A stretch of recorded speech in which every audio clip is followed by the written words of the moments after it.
தாங்க போட போகுது. உனக்கு எல்லாருக்கும் சடம் வாக்குது, இவளுக்கு வாக்குது பாருங்க. இந்த பொண்ணை கண்டுபிடிக்கிறது 7 செருப்பு எனக்கு தெரிஞ்சிருக்கு. மணமகனே, பெண்ணை முழுமையாக பார்த்தீர்களா? சிரிக்க சொல்லி பாருங்கள். மணமகளே, அதை பார்க்கவே இல்லை நீங்கள்.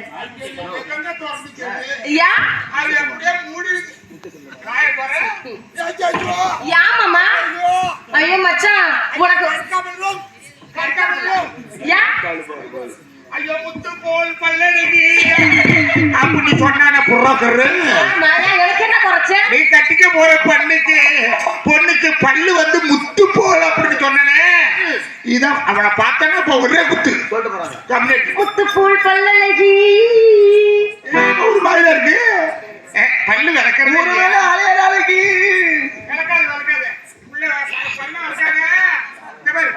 நம்ம ஒப்பனுக்கு வசதி இல்ல, எப்பனுக்கு வசதி இல்ல. நம்ம கல்யாணத்தை மகாராஜா மகாராணிக்கு சீமந்த கல்யாணம் நடக்குது. அந்த சீமந்த மனகடவுல 7 தர்மகத்தம் தர்ம கல்யாணம் பண்றாங்க. அதுல நம்ம தர்மகத்தம் பண்றாங்க. நீதானே சொன்ன. அதுல நம்ம ஒரு கல்யாணம் பண்ணிப்போம். அதுல மகாராணிட்ட போய் மாலை எங்க அப்பாவும் இவங்க அப்பாவும் நேரா போய் சாதகம் பார்த்தாங்க. எதுல? அட சாதகம் பார்க்க போனாங்க. அப்படியே 10 பொருத்தமும். நான் கேக்குறதுக்கு சொல்லணும். சொல்லுங்க சார். சொல்லுங்க.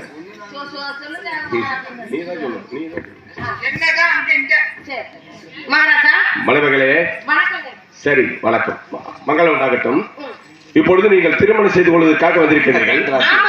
இது உங்கள் உறவினர்கள் பார்த்து இந்த திருமணத்திற்கு முடிவு செய்தார்களா, இல்லை நீங்களாவே திருமணத்திற்கு முடிவு செய்து வந்தீர்களா? இல்லங்க. எப்படி நீங்கள் ஜோடி சேர்ந்தீர்கள்? எங்க அம்மா அப்பா பேச்ச நாங்க மீறினதே இல்லங்க. இவரும் நானும் காதலிக்கவே இல்லங்க. சாதகப்படி பார்த்துதாங்க கல்யாணம் பண்ணோம். ஆனா 10 பொருத்தம் பக்காவா இருக்குங்க.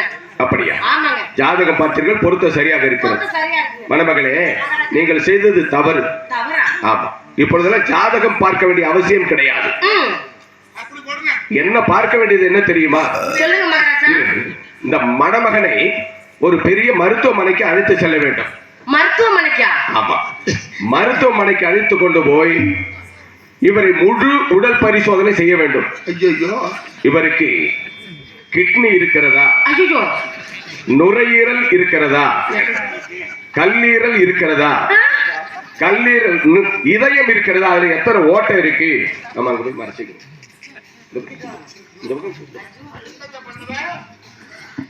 இதயத்திலே எத்தனை ஓட்டை இருக்கிறது, பெருங்குடலிலே எவ்வளவு தூரம் வெந்து இருக்கிறது, எவ்வளவு நொந்து இருக்கிறது, அதிலே எத்தனை ஓட்டை இருக்கிறது, சிறுகுடலை எத்தனை மீட்டர் நீளம் எடுத்து விட்டு செயற்கை குடல் பொருத்தி இருக்கிறார்கள், இதையெல்லாம் பார்க்க வேண்டும்.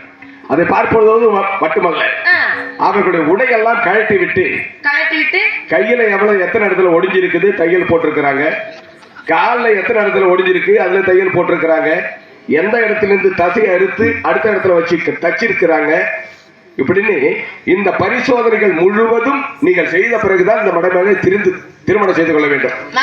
யாரும் ஜாதகம் பார்த்து இனி திருமணம் செய்து கொள்ள வேண்டிய அவசியமே கிடையாது. நான் இப்பொழுது உள்ள பெண்களுக்கு இந்த கருத்தை சொல்கிறேன். இதற்கு மேல் திருமணம் செய்து கொள்ளக்கூடிய பெண்கள் அந்த மாப்பிள்ளையை மருத்துவமனைக்கு எடுத்து சென்று இத்தனை சோதனையை செய்த பிறகு எல்லாம் சரியா இருந்ததுன்னா கல்யாணம் பண்ணிக்கலாம், இல்லன்னா கல்யாணம் பண்ணிக்காம கன்னியாவே இருந்துடலாம். 10 பொருத்தம் சொன்னது இனிமே இலவச கல்யாணம் பண்ணிருக்கிறவங்க எந்த கம்பெனியும் சொல்லி இந்த இடத்துக்கு நான் தப்பா போச்சு மச்சான். இதுக்கு எவ்வளவோ செலவு பண்ணி மண்டபத்திலே வச்சு தாலி கட்டிருப்பேன். மகாராஜா சொன்னது மாதிரியே இப்பே உங்களை ஆஸ்பத்திரியில அழைச்சு கொண்டு போய் அட்மிஷன் போட்டு உடம்பு அப்படியே செக்அப் பண்ணுறதுதான் எனக்கு வேலை. உன் பல்லுக்கு நான் உன்னை கட்டிக்கணும்னு சொன்னதே தப்பு.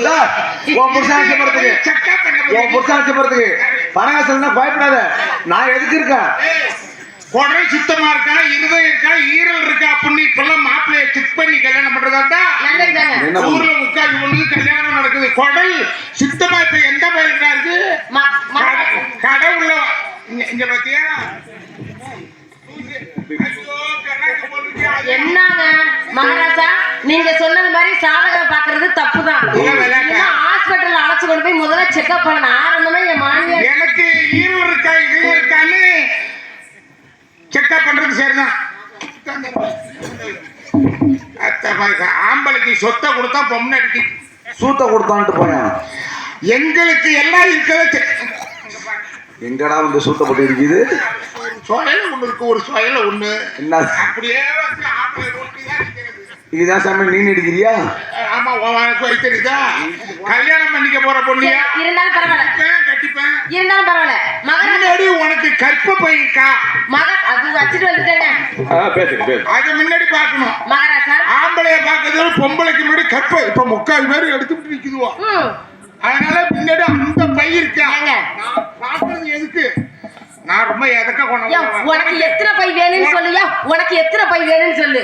உள்ளவா மஞ்சள் கலர்ல ஒரு பை வச்சிருக்கேன், வெள்ளை கலர்ல ஒரு பை வச்சிருக்கேன், சிகப்பு கலர்ல ஒரு பை வச்சிருக்கேன். ஆனா கருப்பு பை என்கிட்ட இல்ல. யாராருக்கு பை இல்லையா வந்துடலாம் என் வீட்டுக்கு. ஆமா பைய ஐயா, நான் உனக்கு கற்ப பை இல்லைனாலும் பிளாஸ்டிக் பை ஒண்ணு வாங்கி கொடுக்கலான்னு பார்த்தேன். அப்படியா? நீ துணி பைய வச்சிருக்கேங்கிற.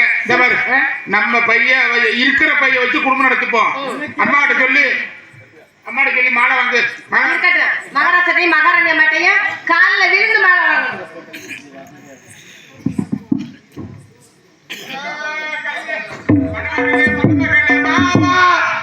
மணமகளே